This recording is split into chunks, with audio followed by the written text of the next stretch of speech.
Sveiki, mėlyjeji! Keistuolių teatras pirmą kartą istorijoje tiesioginėme eteryje arba, kaip sakome, online režime. Keistuolių teatras pradeda savo naująjį sezoną. Sezoną mes pradedame interviu nuo teatro Rūbinės, nes, kaip sakoma, teatras prasideda nuo Rūbinės. Arba, dar kitaip, kaip sakoma, nuo kasos, kur jūs įsigijate bilietus į mūsų spektaklius. Šį sezoną jūsų laukia įvairios staigmenos, nauji spektakliai, seni pamėgtieji spektakliai, bet apie viską nuo pradžių. Apie tai, kas jūsų laukia sezono atidarime, jums papasakos speciali korespondentė Aldona. Aldona? Aldona? Taip, Aidai, ačiū. Kągi, aš Aldona toliau tęsiu tiesioginę transliaciją tiesiai iš įvykių sūkurio vietos, tiesiai iš Keistuolių teatro didžiosios salės, kur scenoje vyksta kūrybinis procesas, pats įkarštis, vyksta ruošimasis sezono atidarimui. Ir tą progą aš norėčiau pakalbinti Keistuolių teatro režisierių, aktorių, dainininką, poetą, kompozitorių, dramaturgą, bardą, pedagogą, įvairių scenarijų autorių Aidą Giniotį.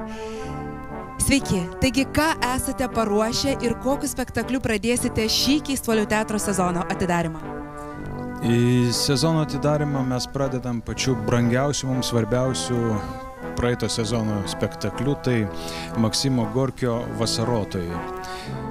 Kuo jis yra kitoks nei kiti Keistuolių teatro spektakliai? Visų pirma tai, kad mes retai imamės klasikos veikalų, bet matyti teatras buvo pribrendęs tam. Be gerų, puikių Keistuolių teatro aktorių spektaklyje užimtas visas pulkas kviestinių aktorių. Tai Dainius Gavenonis, Rasa Samuolytė, Darius Meškauskas, Gabija Jaraminaitė, Tomas Žaibus, Ainis Storpirštis. Vienu žodžiu, kolektyvas iš tikrųjų stiprus. Ir tą spektaklį mes pristatom ne tik kaip Keistuolių teatro sezono atidarimo spektaklį, bet tuo spektakliu prasidės tarptautinis teatro festivalis Sirenos. Keista, įdomu ir intriguoja. Papasakokit plačiau. Todėl mes iš tikrųjų turėjom padaryti viską, kad spektaklis būtų suprantamas ir užsienio svečiams. Išvertėme pjesę į rusų kalbą, titrai, repeticijos su titrais, iš tikrųjų darbo yra gan daug.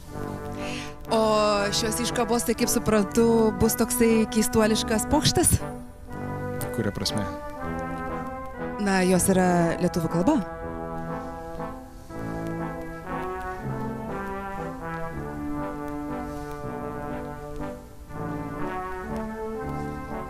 Čia negerai, aišku.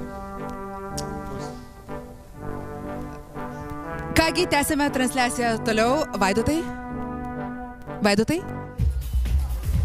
Taip, Aldona. Sveiki, gerbėmieji tiesioginės transliacijos žiūrovai.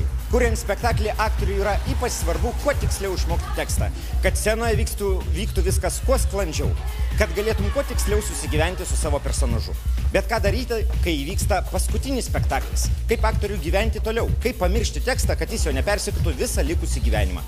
Vienintelė išeitis – pasistengti išmušti tą tekstą savo iš galvos. Ir štai dabar jūs matote, kaip spektaklio muzikinio reviu taisyklė numeris 1 arba Sapnuojantį Vilnių draudžiama aktoriai bando išmušti savo tekstą iš galvų. Nes lapkričio 10, 11, 12 dienomis Keistuolių teatre įvyks paskutiniai šio muzikinio reviu spektakliai. Na, kaip bebūtų gaila, bet toks jau aktoriaus gyvenimas. Tokia aktoriaus būtis, kai vienus senesnius spektaklius keičia visiškai nauji. O jų šiame Keistuolių teatro sezone iš tikrųjų netruks. Ir apie vieną iš premjerų aš kviečiu papasakoti mūsų specialų korespondentą Violą. Viola? Taip. Taigi, tęsime tiesioginę transliaciją. Dabar noriu pakalbinti mūsų jaunąjį Keistuolių teatro režisierių Vaidotą Žitkų, kuris jau spėjo pasižymėti, nes praėjusį sezoną jo režisuotas spektaklis vaikams Pati labiausia pasaka laimėjo pagrindinį teatrinį apdovanojimą Auksinį scenos kryžių. Taigi, Vaidotai, kuogi mus nustebinsite šį sezoną?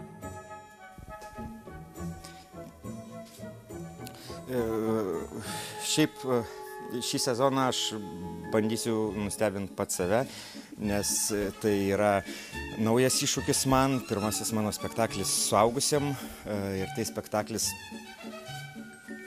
bus pagal Michailo Zošenkos apsakymus, apysakas, feljetonus ir šiaip kūrybą. Ir šis spektaklis vadinsis Gerbiami piliečiai. Būtent taip mes šiam spektaklyje ir kreipsimės į žiūrovus.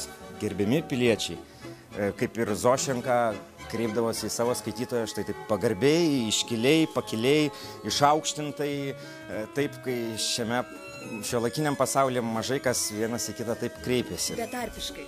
Bet pagarbiai. Mes ir kalbėsim, kad šiuolaikiniam pasaulyje tos amžinus tokius gražius dalykus ir užgožia tos būtinės smulkmenos, rūpesčiai, konfliktai visokie, žmogus nubuitėja, suvienodėja. Va, ir dabar vyksta užstalinis darbas, užstalinis procesas spektaklio repetavimo, kai aktoriai bando įsigilinti į pjesės esmę, mokosi tekstą, matom, repetuojam. Stop! Stop! Aš galvoju, kaip tu darai, aš kaip sakiau, bet čia reikia šiškų. Ne Romeo ir Džiuljeta, čia Zoša. Žiūrėk, patėko. Dėl pakalbėlių laiko turi mažai. Atėjo, spranti, sumavo, Taigi matome, kaip aktoriai repetuojasi, ruošiasi premjerai, o dabar perdodu žodį mūsų kitam specialiajam korespondentui Andriui. Taip, Andriau, perdodu žodį, jisai papasakos apie artėjančią premjerą. Ačiū, Viola. O dabar, gerbėjai žiūrovai, pakalbėkim apie tai, kas neišvengiama. Kaip žinote, spektakliai vaikams yra neatsiejama mūsų mylimo Keistuolių teatro dalis. Ir šį sezoną mūsų mažieji žiūrovai šitoj puikioje mūsų svetingoje salėje išvys naują premjerą, kuri vadinasi Mykolas Žvejas ir kurią režisuoja mano draugas, kolega ir bičiulis režisierius Aidas Giniotis. Aidai. Mykolas Žvejas bus spektaklis apie labai apsiskaičiusi, bet nemažai pasipūtusi žvejo sūnų Mykolą, kuris keliauja į pragarą pas pragaro viršininką Liuciferį suvedinėti tam tikrų sąskaitų. Kaip jam klojasi, kaip jam sekasi, išvysite spektaklyje. Na, ką dar pasakyti, dabar repeticijų stadija, dirbam su tekstu, aišku, nervina tai, kad dar neturim dekoracijų, aktoriai dirba be rūbų. Bet aš nematau, kad jie būtų labai nelaimingi. Ypatingai norėtųsi pakalbinti vieną žmogų, kuris jau turi, kaip suprantu, kepurę. Tai mano draugas Darius Auželis. Ką vaidinate šitam spektakliui? Viso šito reikalo šeimininką Liuciferių Kipšūną. Kipšūną. Ieva, kas bus jūs? Aš tai vaidinu Liuką, pragaro mergą. Jūs tai? Aš tikiuosi, jeigu gausiu rūbus, vadinsiu Mykolą Žveją. Bent jau tinklą. Pirmai pradžiai. Tinklą užsimesti. Na, Aldutė. O aš tai tikiuosi, kad bus labai įdomu ir smagu, nes aš vaidinsiu ne vieną vaidmenį. Būsiu ir Mykolo Žvejo mama, būsiu ragana ir Liuciferio dukra Liusė. Kaip suprantu, didelė jausmų ir amžiaus amplitudė. Ir kostiumų taip pat, amplitudė nemaža. Ir taigi, gerbiami žiūrovai, Mykolas Žvejas, nauja, fantastiška premjera Keistuolių teatre. Tiesa, Dariau. Ačiū Andriau už sutiktą žodį. Gerbėjai žiūrovai, norėčiau pasakyti, kad, kaip minėjo Aidas Giniotis, kad teatras prasideda ne tik nuo rūbinės, o tradiciškai teatras prasideda nuo tradicijų. Ir viena iš tokių tradicijų Keistuolių teatro, kad tradiciškai yra sunku gauti bilietus į kai kurios mūsų spektaklius ir netradicinius, tradicinius renginius. Vienas iš tokių renginių yra mūsų pompastiškas teatro dienos minėjimas Zenonas. Taigi pakalbinsime vieną iš Zenonų. Prašom. Aš esu 1995 metų Zenonas. Nuo manęs, galima sakyti, prasidėjo ta tradicija. Arba tiesiog aš ir esu ta tradicija. Ačiū. Nenutraukit manęs, aš dar nebaigiau. Bet aš norėčiau sužinoti, ką mano kitas jūsų kolega. O ką galėtumėt pasakyti jūs? Aš atsimenu, buvo labai šmaikštu, labai linksma, visa publika plojo, tiesiog šėlo. O aš buvau didis ir baisiai šmaikštus. Ir atvirai pasakius, po tos teatro dienos aš sulaukiau daugybės pasiūlymų ir filmuotis, ir rodytis. Visai. Dabar aš paskutiniu metu daugiau publikos tarpe žinomas kaip batotas katinas Pūkis. Ačiū, kaip suprantate, pas mus galima išvysti ir išgirsti visko. Na, o ką pasakysit jūs, Zenonai, rimto veido labai? Atsimenu, buvo daug visokių Zenonų, buvo geležinis, marmurinis, akmeninis, gipsinis, net iš papiemašė. Aš buvau tikriausias toks lietuviškas medinis Zenonas. Išgirktų pliauską, aš ir nesigirkau. Ačiū labai, ačiū. Aš tik sakau, kad aš Zenonas lietuviškas. Taip, galėsite pratęsti savo mintį tradicinėme teatro dienos minėjime Zenonas 2012.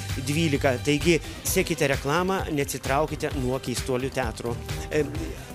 Aidai, perduodu žodį tau. Taip. Taigi mes grįžtame prie Keistuolių teatro kasos. Primenu, kad čia jūs galite įsigyti bilietus į mūsų spektaklius. Dar bilietus platina Tiketa. O išsamesnė informacija Keistuolių teatro tinklapyje www.keistuoliai.lt. Gero sezono mums ir jums. Iki. Aš pasiruošęs, varom greitai, gerai?